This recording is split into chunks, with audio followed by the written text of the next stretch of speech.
My name is Sonia Nieto. I'm a retired professor from the University of Massachusetts at Amherst. And I'm going to be speaking about what it means to be a culturally responsive and socially just teacher in U.S. classrooms. We have such great diversity in our schools and classrooms and in our society, and yet too many teachers don't really know what it means to be culturally responsive. So I'm going to be speaking about some research that I did with teachers around the country who are socially just and culturally responsive teachers. Good morning.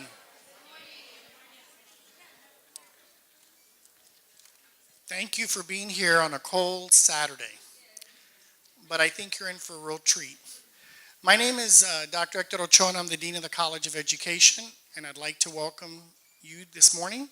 But to the official welcome, we have our Provost, Dr. Avidan Rodriguez. And Dr. Rodriguez has been at UTPA since 2011. He's well recognized nationally for his work in disaster research, and he's a sociologist. Help me welcome our Provost, Dr. Avidan Rodriguez.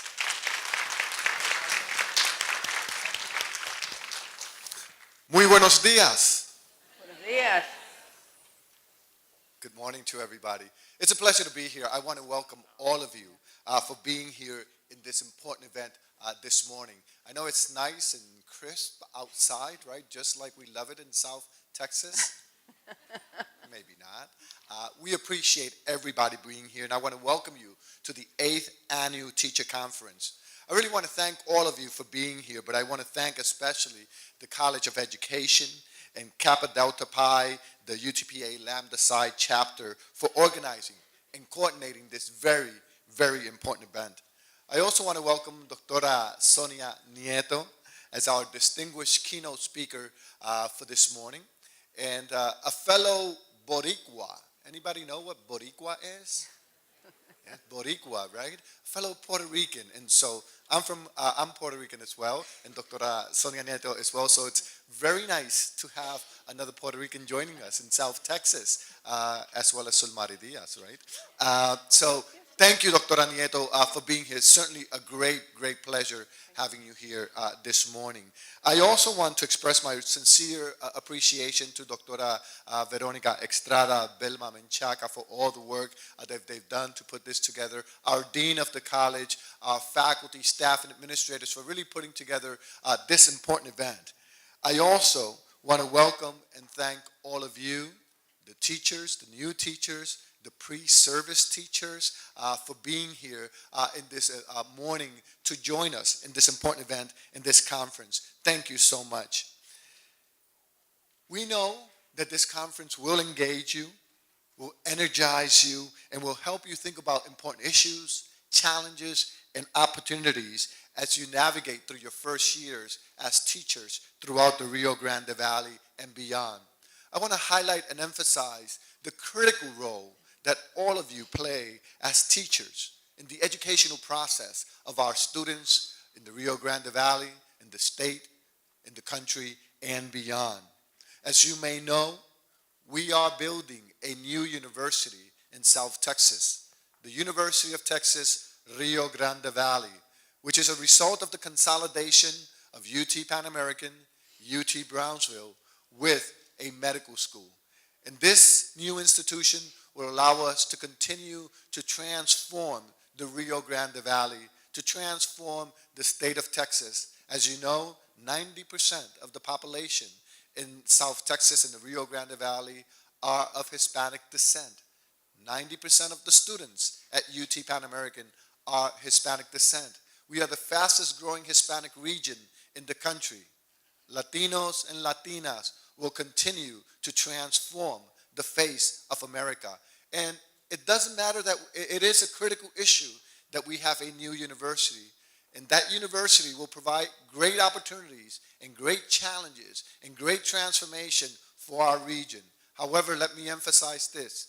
The new university will not be successful without your commitment, without your support, without your passion in educating our students, in providing an excellent education at the elementary and secondary level that will prepare them to come to UT Pan American or any other university throughout the country to become educated, global, engaged citizens and communities. So you have a great opportunity and you have a great responsibility.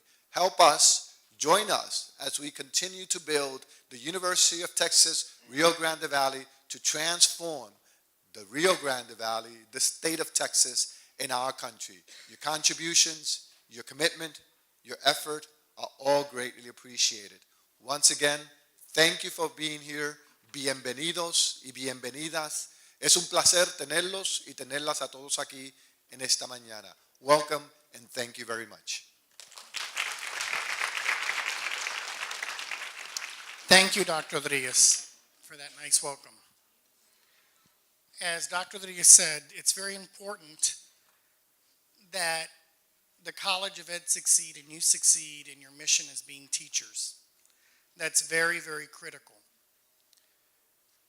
I always say that the public is a beneficiary of the College of Ed, and so am I, because when I grew up in the Valley, born and raised in the Rio Grande Valley, I was taught by teachers who graduated from the College of Ed. And many of you were taught by teachers, if not all of your teachers were from the College of Ed and graduates. And it's your turn to pay it forward, to find and identify and impact future beneficiaries of our college. And with that said, if you are a presenter today, if you are a faculty member of the College of Ed, would you please stand so that I'd like to thank you all. Could you please stand? Because I know many of you are giving of your time. Any presenters, even if you're not faculty, any presenters that are here today that will be presenting. Thank you so much.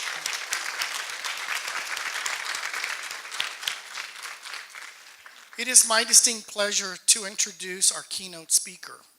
And before I do that, Dr. Estrada has a lot of energy. And she goes, what do you think about if I bring Dr. Nieto to be our keynote speaker? And I'm on the phone, I said, you gotta be kidding. And she goes, well, I'm gonna try and I'm gonna make the best pledge, effort to do that. And then she calls me back and she goes, she's coming. And I said, our students are in for an incredible treat. And I'll tell you why. She's so well recognized, and I'd like to read her bio, if I can. Dr. Sonia Nieto.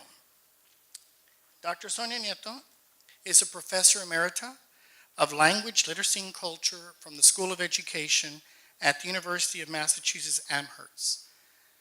Dr. Nieto was born and raised in Brooklyn, New York, and educated in the New York City Public Schools.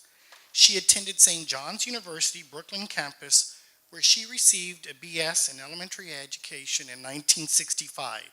Upon graduation, she attended New York University's graduate program in Madrid, Spain, and received her MA in Spanish and Hispanic literature in 1966. A junior high school teacher of English, Spanish, and ESL in Ocean Hill, Brownsville, Brooklyn, in 1968, she took a job at Public School 25 in the Bronx, the first fully bilingual school in the Northeast.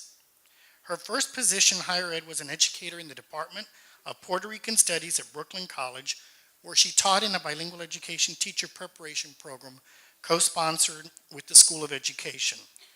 Moving to Massachusetts with her family in 1975, she completed her doctoral studies in 1979 with a specialization in curriculum studies, bilingual education, and multicultural education.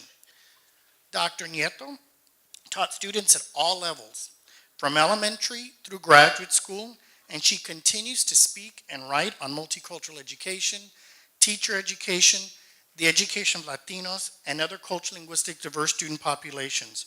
Her book, Affirming Diversity, the Social Cultural Context of Multicultural Education, has 6 editions, is used widely in teacher preparation and in-service courses.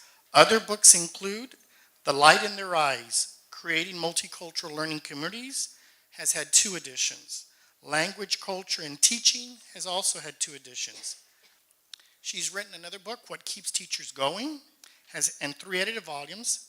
She's also published Puerto Rican Students in U.S. Schools. Why We Teach. Another book, Dear Paulo, Letters from Those Who Dare to Teach. She's also widely written in scholarly journals such as the Harvard Education Review, Educational Leadership, Journal of Educational Change, and many others. In addition, she has co-authored and authored many book chapters, book reviews, commission papers, and others. Besides serving as an advisory member on many boards and editorial boards, she is also a trustee of Mass Humanities, the Massachusetts affiliates of the National Endowment of Humanities, and the Community Foundation of Western Massachusetts. She's received numerous awards for her scholarship, advocacy, and activism, including the 1997 Multicultural Educator of the Year from the National Association of Multicultural Education, the Amberg Institute Senior Fellow, the Outstanding Language Arts Educator of the Year from the National Council for Teacher of English. In 2008, she received the Social Justice and Education Award from the American Educational Research Association. In 2011, she was named a Fellow of the American Educational Research Association and a Laureate of Kappa Delta Pi, an Educational Honor Society. She's also received honorary doctorates from Lesley University, Bridgewater State College, DePaul University, Manhattanville College. Professor Nieto is married to Angel Nieto, a former teacher and poet and children's book author, and they have 3 daughters and 12 grandchildren. Can you please help me welcome our esteemed colleague, Dr. Sonia Nieto. Thank you very much. Muchas gracias. No, gracias a usted. No, yo tengo. Hello, everybody. Muchas gracias. I am really happy to be here today, even though it's cold. And I was hoping from a little reprieve from the 0 degrees that I'm used to at this time of year. But I'll be back. So today I want to speak with you about what it means to learn from culturally responsive and socially just teachers. And this comes from my latest book, which is called Finding Joy in Teaching Students of Diverse Backgrounds. I mentioned to Professor Estrada that at first I was going to name my book From Surviving to Thriving. So when I saw the name of this conference, I said, oh, I must have told her that was what I was going to call my book. But apparently I wasn't the only one to come up with that brilliant idea. But I changed it after I interviewed teachers and saw that really this was about finding joy in the profession. So that's what I want to speak with you about today. So, what does it take to be culturally responsive and socially just teachers and students of diverse backgrounds? And I'll tell you a little secret. This young woman over here on the extreme left is my granddaughter, Jasmine. And the teacher over here, the second one up with the young man, is my daughter, Alicia, who's a teacher. So I always put my family in because, family is always what comes first. But I think that we need to have an expansive view of family and understand that it's not just about our own blood relatives. It really is about our communities, our larger communities. So I want to share with you some of the obstacles that I think are happening in education right now. I have a new book that I'm working on right now that is a sequel to a book that I have that's called Why We Teach. The Why We Teach book is essays by teachers, but it's from 2005, and this sequel is going to be called Why We Teach Now. The now being the operative word, because we know that the conditions in schools and society for public education are very difficult right now. And so, it's really important that you're in the field. We need all the good teachers that we can have. And we need people who will stay the course in spite of everything. So that socio-political context of schools and society is what's holding us up. But in spite of that, I think that there are lots of things that teachers can do. So what is the socio-political context? Well, societal barriers include this lingering history of inequality. So, for example, through tradition and policy and practice, for example, Jim Crow, of course, and unequal schools, boarding schools for Native Americans, or so-called Mexican schools, where children of Mexican origin were segregated from their English-speaking peers. This is history that you need to know. And if you don't know it, I would suggest that you start reading about it, because it's really important to know about this lingering history of inequality, not so that we can stay stuck there, but because we have to understand our history in order to change it. Wrong-headed reforms, or I call them wrong-headed reforms, often by people who know little or nothing about education and who are the ones making up the policies, such as high-stakes tests, or blaming teachers and their students, or the so-called takeover of schools, or the value-added evaluation of teachers, where teachers are assessed according to their students' test scores, as if those test scores measured everything. The privatization of public education through vouchers and charter schools and so on. I just came from Milwaukee, and in Milwaukee, they have so many publicly funded voucher schools. Yeah, they're private schools that are publicly funded. 99% of the kids who go there receive, or they're paid for by the state. And these are religious schools. There's something wrong with that. There is something wrong with that we've forgotten what public education should be about. Also, school-based barriers. What are the school-based barriers? Well, one is unequal resources such as, books and computers and the curriculum and even the physical plant, that often you can tell what a school, who the students in a school are by seeing what the school looks like, So, for example, in better resource schools tend to be in more middle class and upper class communities. And yet the children who need the resources the most are in poor communities, and they're the ones who generally get the least. The surveillance of teachers, where teachers are subjected to what some people have called the literacy police, that they have to come in and see what page you're on. They have to make sure that you follow the prescribed curriculum to the dot. Or whether, maybe not here, but in Massachusetts, which was the first state to mandate bilingual education and became one of the first states to eliminate it and to prohibit it.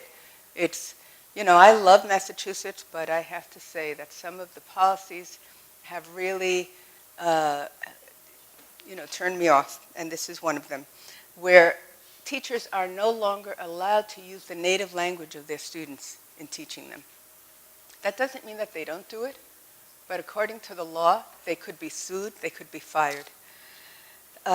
Unfair disciplinary policies, and guards and metal detectors and so on. And also the emotional environment, including the unequal distribution of services. For example, services like special education that we were speaking about before, your dean and I, and how some children are oversubscribed to special education, some are undersubscribed. Or gifted and talented programs where children who are just as gifted as others, but who teachers assume are not because of their last name, because of what they look like, and so on, don't get into those gifted and talented programs. And access to high-level curriculum. If I had gone to the school that was my community high school when I was a kid, I wouldn't be here today. The only reason that I'm here is because when I was 13, we moved to a more middle-class neighborhood, and I went to an excellent high school. So zip codes matter, and that should not be the case. And then the ideological barriers that I think are even more important. These are both individual and institutional. So, for example, biases about race, ethnicity, culture, social class, ability, these deficit perspectives that intelligence is fixed and unchanging, that a test score says everything that we need to know about you, that IQ is really real, that some cultures don't, quote, value education because parents don't go to open school night. And so all of these biases and misperceptions get in the way of education. So that's the bad news.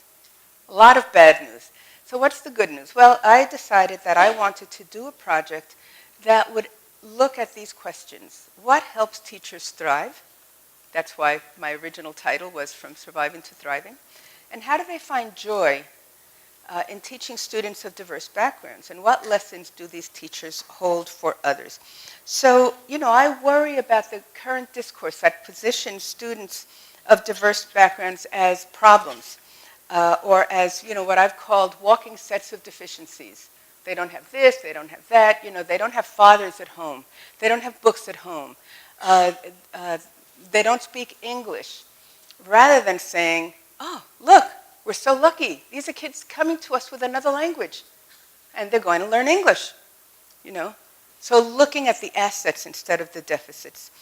And so I wanted to present teachers who think of themselves as intellectuals, and students and students of diverse backgrounds as a joy and a possibility rather than as a problem that they have to teach. So, and I wanted to show teachers who aren't afraid of having courageous conversations with their students, and so I'll share some of that with you. So these teachers are all different. There are 22 teachers. They're quite different from one another. They come from school districts throughout the United States. Some were urban, some rural, some in between. They teach various subject matters from early childhood, elementary or secondary schools. They differ themselves in ethnicity and race and reasons for entering the profession. And so they also range from novice to veteran. And so I'll be talking about both the novice and the veteran and some of those in between. So one thing, though, that was reinforced for me in doing this project is that there is no single template for being a culturally responsive teacher. And what people often ask me is, okay, so what are like the characteristics? Well, I'm going to share some of those with you today, but they are fluid. They are fluid. And I'll show you how. These teachers are quite different from one another. They don't all do the same thing. For example, one of them told me that he, and I'll be talking with you about him today, said that he shares his phone number and his cell phone number with all his students and tells them that they can call him anytime, day or night. You don't have to do that if that's not something that you feel comfortable with. When I was a teacher in the South Bronx, almost all my students were Puerto Rican. And what was really interesting to me was that at the end of the school day, I would walk them down the 4 flights of stairs, and some of the boys would stay, a lot of the boys would say, okay, bye, Miss Nieto, and they would leave. All the girls and some of the boys would line up to give me a kiss y pedirme la bendición. La bendición maestra, they'd say, ask for my blessing. Now, some teachers are completely uncomfortable with that, and I understand it. But because we related on a cultural level, that was very comfortable for me. But not everybody has to do the same thing. And so that's a major point that I want to leave you with today. Please don't think that there's only one way to be a culturally responsive and socially just teacher.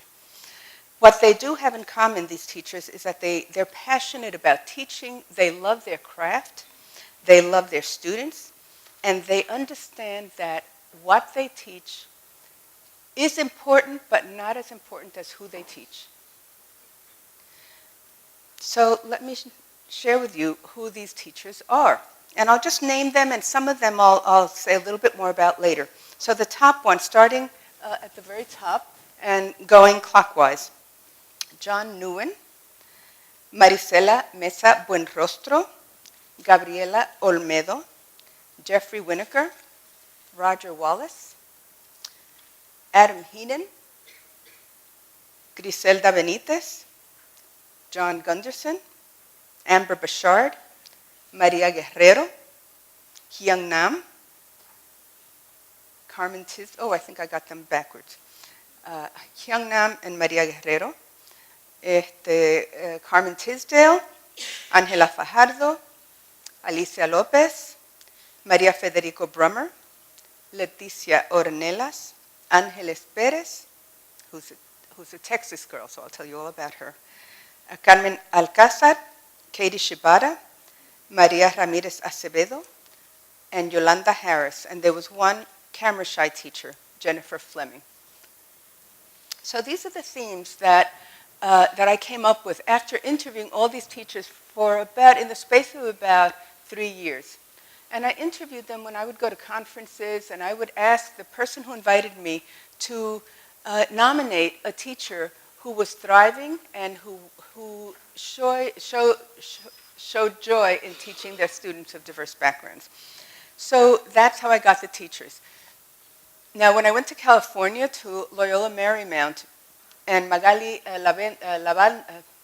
Labadens was the person who had invited me.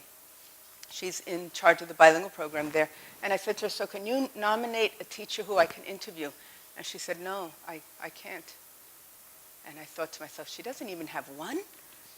And she said, no, I have so many. So you have to do a group interview. So that's why I have so many bilingual teachers in this group. I did this group interview of them. So these are the themes: that teaching is an act of love, that it's an ethical endeavor, that teachers thrive when they keep learning, that teaching is about honoring students' identities and believing in their futures. It's about challenging the status quo, and that teaching is advocacy. If nothing else, I want you to remember that today. Teaching is advocacy. You know, you really can't separate the two.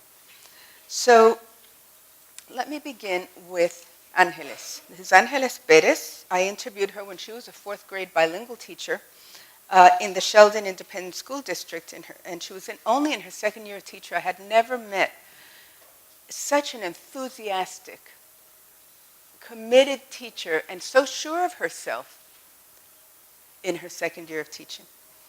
Now, a couple of years later, she became an instructional specialist, and now she's actually an assistant principal in the Aldine School District here in Texas. So how does she demonstrate her love? She says that she helps each student set high goals. I pride myself on getting them to set their goals, and they're not low goals. They're high goals. She said she wasn't taken seriously the first year that she was teaching because her colleagues thought, what does she know? She's 21 years old. You know, what can she possibly know? But her students exceeded all expectations on the test, and I know the test here is very big, and so all of a sudden they started paying attention to her. Now, on the other hand, I have to say that Angeles says, the test, that's on the back burner. I don't pay attention to that. I teach them well, and I know that they'll do well on the test. So so she's a bilingual 4th grade teacher, she was. And given the low status of bilingual programs all over the country, she was ecstatic when one of her students won the spelling bee in English in a K-5 school. So always it would be a 5th grader who would win. And so this year it was a 4th grader in her class who was in bilingual education. And she said, I felt like I won the spelling bee. Their success is my success, I guess. She also has something that she calls hanging out with Miss Perez time. So what did she do? At the end of the day, the last 10 minutes of the day were hanging out with Miss Perez time. Because as you know, teaching is about relationships more than about anything else. And so this is how she cemented her relationships with her students. She talked to them, she opened up to them. She said, sometimes we just painted our nails. But it was a time to get together. And she said, and they look at me and they think I'm really cool because I'm a teacher. And now some of them want to be teachers. That's what it means to, set high expectations and have these relationships, these warm relationships. So teaching is an act of love. This is Carmen Tisdale, and she gives another version of teaching as an act of love. She's currently a 2nd grade teacher in Columbia, South Carolina. She's been teaching for about 12 years. She's a National Board Certified Teacher and a former Teacher of the Year. She is African American, and all her students are African American. And she deliberately she got 4 job offers, but deliberately chose to teach in her school because she wanted to teach all African American students and give them a role model of somebody who, you know, had gone to college and so on. She says, I think to be a good teacher, you have to love children in spite of themselves. And that's a good definition of what real love is about. She said some children are harder to love than others. And she mentioned one student who we'll call Geneva, who had challenged Carmen's patience and her good humor. But knowing that she wanted to make a difference in Geneva's life made her go in the next day and, quote, try to love Geneva even more. And one of the reasons Carmen did that is because her mother said, Carmen, you have to remember, you're there to love them. And so she would go back with renewed energy. And as it turned out, when she left that school, one of the teachers who was a friend of hers said, you know, Geneva always asks about you. You're the only teacher she ever asks about. And so it paid off. Carmen identifies herself as a black mama, she says. We just have, and I'm sure all cultures do, a certain way of talking, that there's a rhythm to it. And we all bring our culture in the classroom, whether we realize it or not. And that's really important to remember. You bring your culture in the classroom. When I was being trained as a teacher, I was told, leave your culture outside. And it took me a while to realize that you could never do that.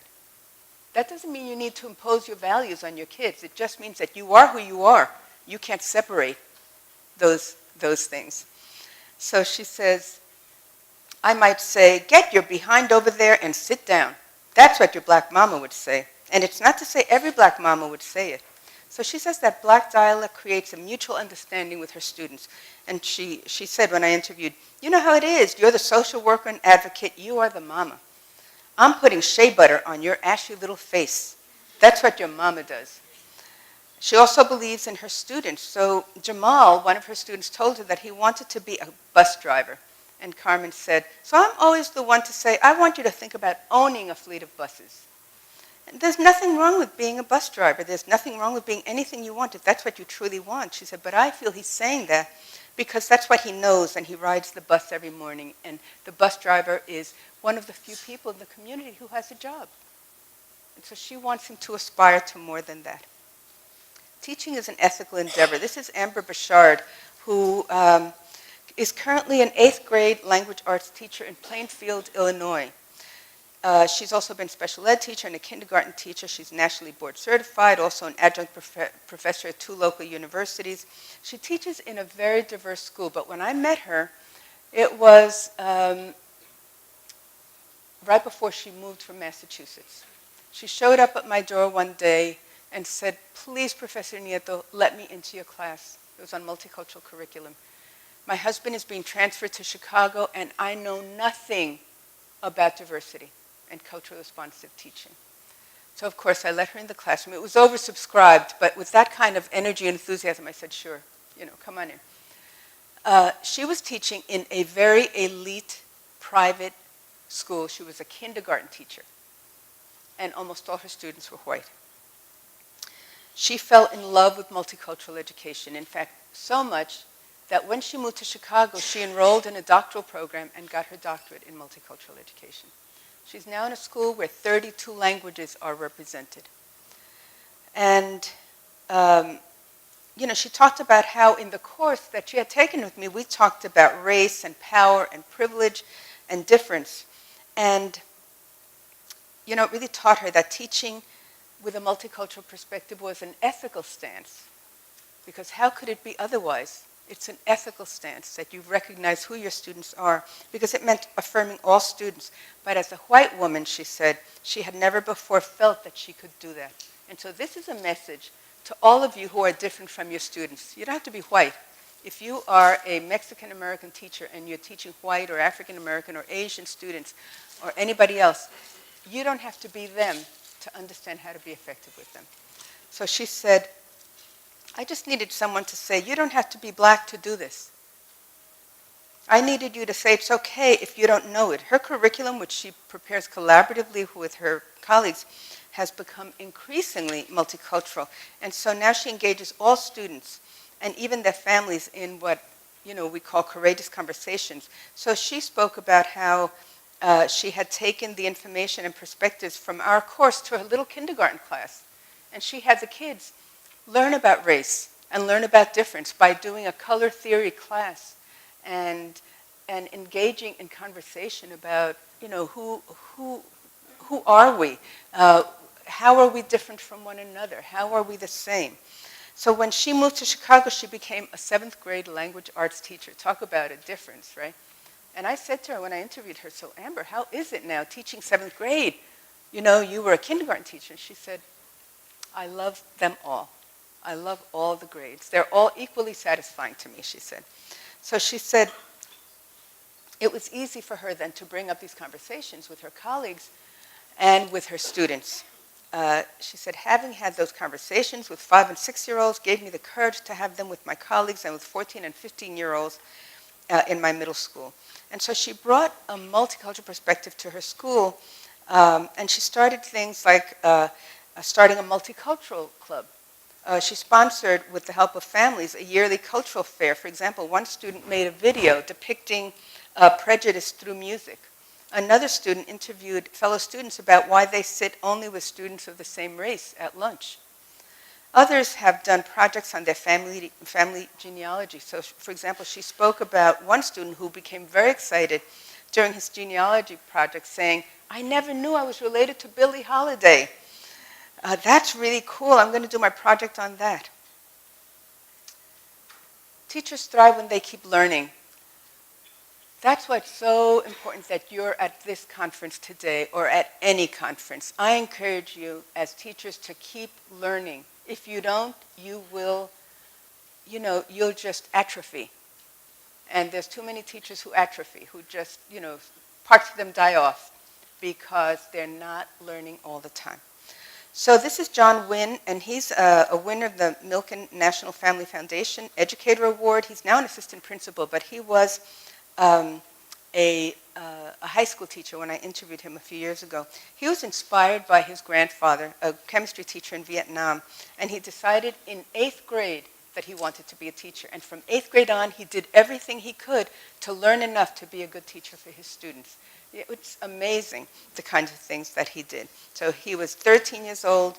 He started, for example, by immersing himself in experiences he knew would serve him as a teacher. So in high school, and completely on his own, he volunteered for the AIDS Quilt Project in Connecticut. He was the only high school student to do that in the whole state. He volunteered for Habitat for Humanity and Amnesty International. During college, he took a year off to join AmeriCorps, and he worked on cleaning up the floods in New Orleans, setting up a teen center in Baltimore, and releasing fish in the streams of New England. He also knew from this experience that he wanted to be a social studies teacher because that was really what interested him.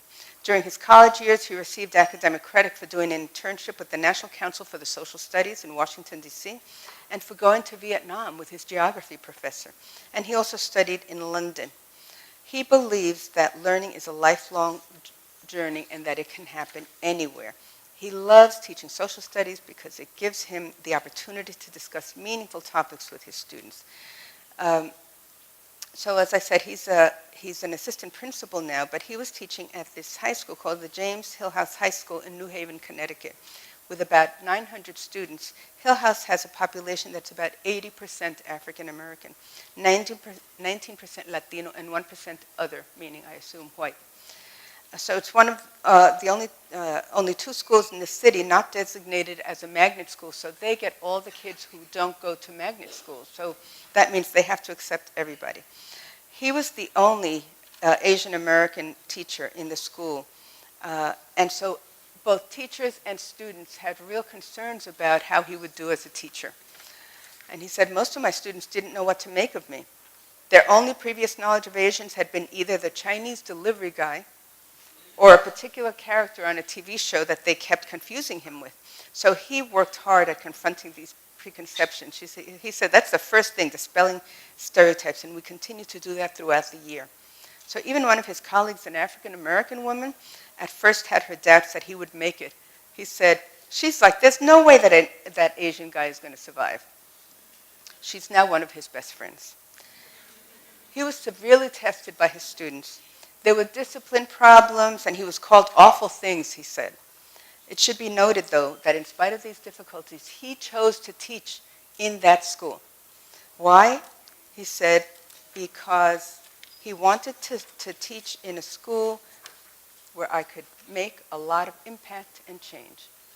And so he says he wanted to teach in a diverse school. He said, but it's not really diverse. It's all African American and Latino. So, but he said, I want to teach the students, for the most part, that have been neglected. So as a result, he never taught AP or honors classes, instead wanting to teach all students, not just those considered, quote, smart. So, how does he do this? He relates to their experiences. For example, he grew up in poverty himself in what he called the ghetto part of Danbury, Connecticut. And he shares his story as a member of an immigrant family with his students. He encourages honest conversations about race and socioeconomic privilege and difference. He gave the example that was very interesting, and I don't know if you remember it, but it was all over the national news even years ago, probably about 6 or 7 years ago, about the murder of a young woman named Annie Lee, a Yale graduate student who, like John, was Vietnamese. Her murder was all over the news for weeks a number of years ago. So one day, a student asked why the death of a Yale student got more publicity in the news than the death of a Hill House student, because they also have many deaths of some of the kids who go to that school. This student said he was sick and tired of that. And John explained, so we talk about whose life is more valuable, a Yaley's life or a Hill House student's life. Morally, everyone is going to say is the same. But I posed the question as the average person in Connecticut, what would they think? So this was followed by a thoughtful conversation, and he said it ended up being an amazing lesson about media and socioeconomic issues. To this day, I've never forgotten that lesson and the students involved. It was one of those days you cherish as a teacher. So teaching is about honoring students' identities and believing in their futures. And this is Yolanda Harris. When I met her, she was a, I don't know what you call them here, a teacher's assistant or a paraprofessional in Rochester, New York. She graduated from high school many years before, and she said she would never go back to school because she had had a hard time at school herself. So she was a hairdresser. But a few years after graduating from high school, a friend of hers inspired her to follow her example and become an assistant teacher. So she did so. She was a little nervous about it, but she did so. She had to enroll in community college. So she did. She raced through all her courses there. And while still working full-time, she transferred to Nazareth College in Rochester, New York, where I met her, majoring in English literature with certification to teach secondary school students with disabilities. And she graduated. When I last heard from her, she was applying to graduate school. So this says something about her and also what she wants for her students. She said she's taught mostly young men of color who she calls my boys. She sent me a message after reading the chapter in which her story is included in my book. And she said, after reading not only my story, but the stories of John and Maria, who I also included in that chapter, I find myself both laughing and shedding tears about how much I have grown, both personally and professionally, and about my boys and the many students I've managed to make an impression on over the years. My hope is that things will get better because others start to see what we see in our children. Yolanda works with, as I said, young men of color with emotional and psychological issues. And they are viewed, according to Yolanda, as the troubled kids, the kids that are not going to get anywhere in life, the kids that are going to end up in jail or dead. But she refuses to accept these biases. She has a special way with these young men. And she said, I like working with the boys. I love to see students who feel like I felt like I can't do it, and then have that moment when they see that they can do it. There's no better feeling. She builds her relationships with students by expecting a lot from them. And she also has this stubborn belief in their abilities. And she relates personally to their experiences. So she said, one of the things I tell them during the tough times is, hey, I'm from the same streets you're from. I'm here to tell you there is a better way, but you have to believe that for yourself. She said, you need to have an understanding of what's going on in their lives and what's important to them. They need to have some sense of their values, that they're not just this person that you have to spend 6 hours a day with who could care less about them, you know? They want to know that you appreciate them being there. Teaching is also about challenging the status quo. This is John Gunderson Since 1991, he's been a social studies high school teacher at Dana Hills High School in Dana Point, a mostly affluent community in Southern California, where he grew up. He even went to the same high school. He's also an adjunct professor at Chapman University. His father was a teacher, but John never considered teaching until he graduated from college. He began as a coach and then started teaching, saying, "I'd never realized how much teaching was a part of me until I started doing it." He said, "I realized the second I walked into my first classroom that it was the best decision I'd ever made. I was like, I'm going to teach for the rest of my life." And he has been teaching for, 19 or more years, actually. 22 years now since I interviewed him. So he challenges the status quo in many ways. For instance, he includes issues of inequality in his curriculum because he wants to make sure his students, most of whom are privileged, confront racism and privilege and power. He said, "I love that every class I teach, I do a unit on prejudice and racism to try to get the students to be more aware of the power of their own biases and how we use them to judge people." He says, because he teaches a psychology class at the high school, he says, "How can you not talk about racism and prejudice in psychology? It's a huge construct." He also talked about how he started using Lisa Delpit's book, and if you haven't used it in your courses, I really recommend that you do, Other People's Children. He sees it as a very effective teaching tool. He uses it with his undergraduate students because he's an adjunct professor too. He said, but when he first read the book as a teacher, his first response, a lot of people who read that book feel personally attacked. And you just have to put that on the side and read it and try to learn. His first response, he said, wasn't to feel threatened. Instead, he thought, how many kids have I hurt? And that's a great response to have, instead of thinking about your own hurt. He said, I didn't take it as a personal attack. His goal for his students is not to make them better test takers, he said, so that they can play Jeopardy later in life, but to make them thinkers who can truly make a difference. He says, teaching is about relationships. It's not about knowing how to do a lesson plan. So I hope you all know how to do lesson plans. But that is a low level of understanding about what teaching is about. Okay, teaching is advocacy. So this is Roger Wallace. He just retired recently after 39 years of teaching. And he was the only African-American male teacher at Fort River School in Amherst, Massachusetts, my hometown, until he retired. He hadn't originally planned to become a teacher, but instead a juvenile justice lawyer. He's always loved working with kids, and he did well on his law boards and actually gained admission into the Virginia Law School. But he started working with kids in his final year at Clark University in Worcester and decided that he loved this. And so he said, where can I work with a body of kids before they get into a great deal of trouble? Because he, instead of being a juvenile justice lawyer to help them get out of trouble, he wanted to be a teacher so that they wouldn't get into trouble. He said it had to be in a school. So for Roger, there's no greater calling than teaching. And as a black man, he says he has certain responsibilities. And part of his legacy, he says, is to accept all children for who they are rather than what he or anyone else expects them to be. He says, especially for white teachers, he says that often they want their kids of color to be just like their white kids. And he says, look, it ain't going to work. They're never going to be white. Can you teach them as they are instead of I'll teach them when they become what I want them to be, and then they'll be ready to learn. He said, they're ready to learn. They're always ready to learn. So being a successful teacher, he says, if you want to be a successful teacher of children of diverse backgrounds, put your stuff away. And that is one of the best pieces of advice that I learned in doing this entire project. Put your stuff away. Your own preconceptions, your own biases. Think about them, not about you. So he also explains that there's never a bad piece of wood. This is something he learned from his stepfather, who was a carpenter. There's never a bad piece of wood. There's only wood that needs extra planing. You have to find the right purpose for that piece of wood. So this is his philosophy.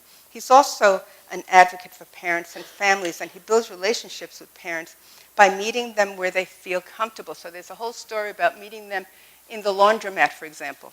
He says, if they don't feel comfortable coming to school, I go to the laundromat, where I know they'll be folding clothes on Thursdays. and I will tell them, look, I'll help you fold clothes, everything except the underwear, and let's talk about your kid. He says he has the country doctor philosophy of education because it's not a 9-to-3 job. He sees himself not only as a teacher, but as a friend, a neighbor, and a counselor. He says, if you want to be a teacher of kids of diverse backgrounds, you have to learn how to shuffle a lot of cards. So what can we learn from culturally responsive and socially just teachers? We can learn that they engage in critical self-reflection. You know, who am I? What am I doing here? What can I bring? How do I leave my biases behind? That they insist on excellent work from all students. That they honor families. Rather than believe that students' families, quote, don't care about education, all these teachers insist that all families have strengths and that they all care about education. And so start with that premise and you can't go wrong. They exemplify a commitment to lifelong learning like John Wynne. They reject deficit perspectives. Imagine if all teachers in all schools were to recognize what these teachers recognize, that no language is inferior, that no culture is a, quote, culture of poverty, that all students' identities and experiences are rich resources on which to build. And finally, they recognize that teaching is political work. Now, what do I mean? I don't mean Democrat and Republican. I mean that it's about power. Who has it and how is it used? And to quote Paulo Freire, if you don't know Paulo Freire, go read Paulo Freire. One of the best things I ever learned from Paulo Freire was that teaching is always political. And a question that he used to ask all the time is, on whose behalf are you teaching? For whose benefit are you teaching? I encourage teachers to put that up in their classroom every day. Who are you doing this for? So I will end with that because I know my time is up. I still have so much to share with you, but this is, I think, a good place to stop. Okay, thank you very much.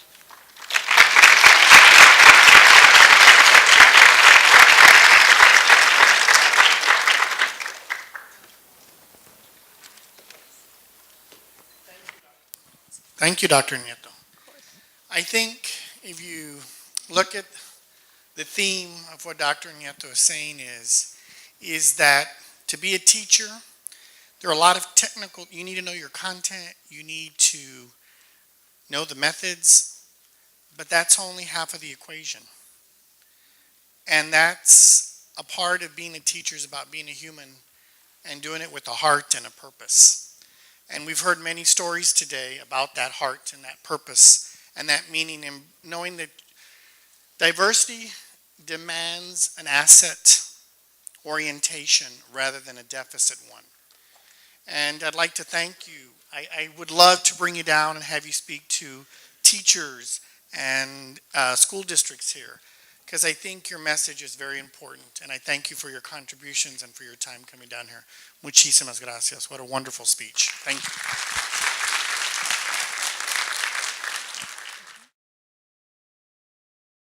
In terms of advice for new teachers, specifically, in fact, I write about that in my new book, which is called Finding Joy in Teaching Students of Diverse Backgrounds.